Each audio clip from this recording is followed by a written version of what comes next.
Faly miarabantsika tsirairay avindray atratra ity sabata maraina fa 20 ny volana febroary ity.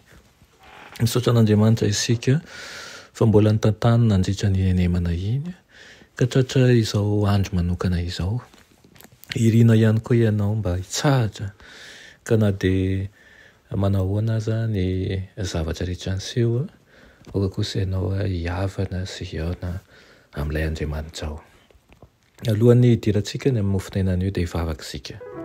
Ry Andriamanitra hitsara ny isan-danitro mbola vepisaoranao izahay noho ny amin'ny herinandro izay nitantaninao anay. Misaotra Tompo ny amin'ny tompo-piainana izay mbola omenao anay ihany koa. Misaotra ny amin'ny fahasoavanao. Misaotra ihany koa ny amin'ny fiasan'ny fanahinao masina eo amin'ny fiainanay tsirairay avy. Tompo, atonio ny sainay, atonio ny fonay. Aroka hiavana aminao izay amin'ity ity, hitombo hery ao aminao ary indrindra hitombo fanantenana.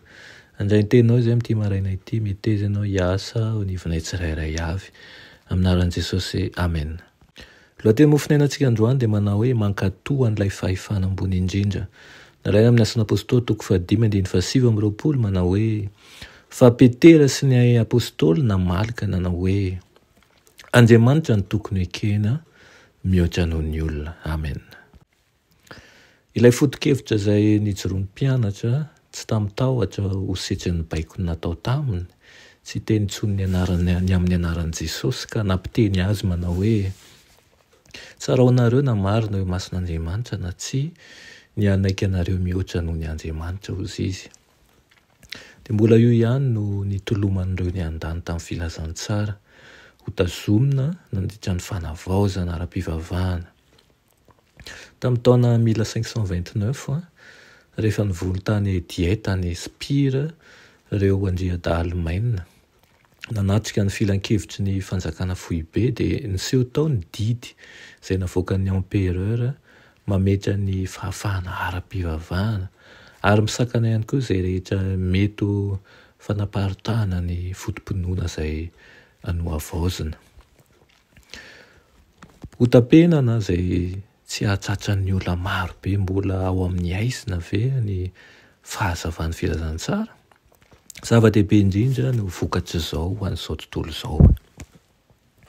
Ny famory ireo nanaiky ny finoana anohavaozina dia rehefa avy eo dia fanapahan-kevitra lanina izy ireo manao hoe ho lavintsika ny didy hozy izy rehefa mikasika ny feon'ny fieritreretana dia tsy manan-kery ny maro anisa. Tantaran'ny fanavaozana ara-pivavahana izany. Tokony ho tazomina mafy io foto-kevitra io amin'izao androntsika izao. Amin'izao ady faran'izao dia nafindra eto am-pelatenantsika ilay fanevany fahamarinana sy ny fahafahana ara-pivavahana izay nasandatra ireo nanorina ny fiangonan'ny filazantsara avo sy ireo vavolombelon'Andriamanitra nandritra an'ireo taon-jato maro efa lasa hatramin'izay. Tokony ho ekentsika ho fandaminana avy amin'Andriamanitra ny fitondram-panjakan'ny olombelona ka hampianatra ny fankatoavana azy ho adidy masina eo amin'ny faritra mifanaraka amin'ny lalàna isika.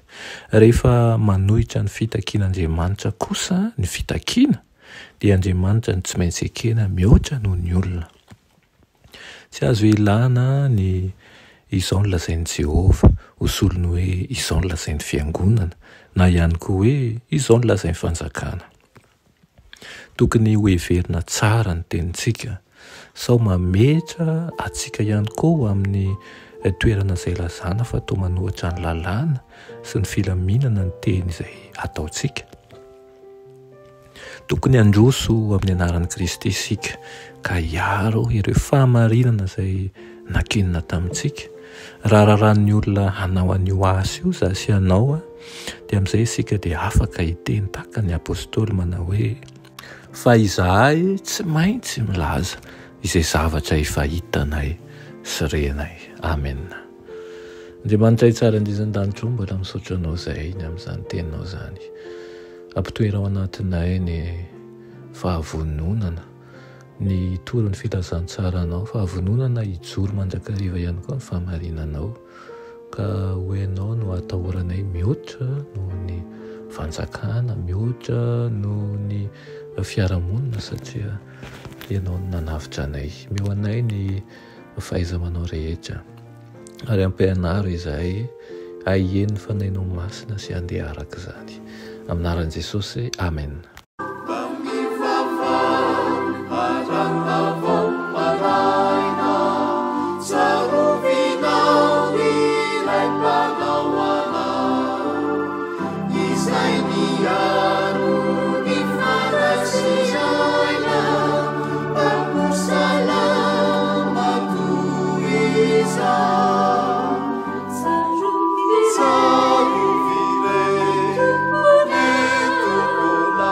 Sapiaro